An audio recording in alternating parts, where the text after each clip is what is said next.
Happy Valentine's Day to you all. But what does Valentine's Day mean to you? Hi, I'm Simon Dippenaar and I'm a family lawyer. On Valentine's Day, thoughts turn to romance. Romantic gestures are fun and they make us feel good. Romance is intoxicating, but don't confuse romance for love. As a divorce attorney, I sadly see many couples who love each other but can't make their marriage work.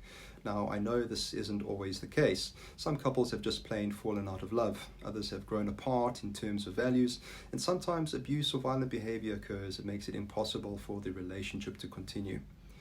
I support these individuals through divorce proceedings with compassion and help them move forward. But sometimes a couple comes to me seeking divorce, and through that process, they realize what they have is worth working for. I'm always happy to lose a piece of business because a couple decides to recommit to their relationship. Love requires more than emotion. It requires effort. Love is a verb, not a noun. On Valentine's Day, the day we celebrate love, I want to share some thoughts I came across from a psychologist who specializes in relationships. His name is Chris Cheers. As Cheers has worked with clients and supported friends through the pandemic and out the other side, he has come to the realization that human beings need social connection. Apparently, married people have lower rates of mortality compared to single people of the same age. But it's not just about being married. Marriage in itself is not a panacea.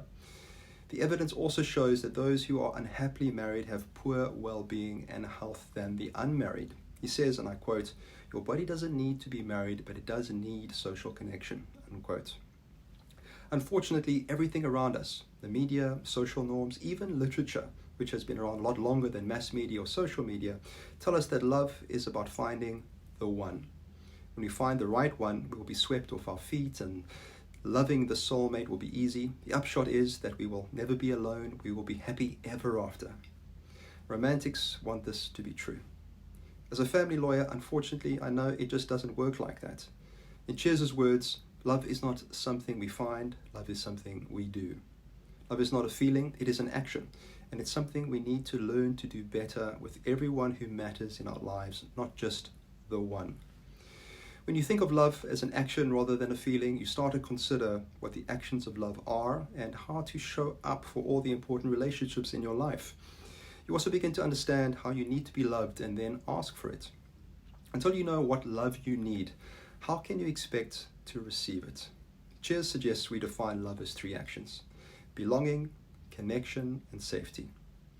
Belonging means we should encourage our loved ones to express their authentic selves and to feel valued in that authenticity.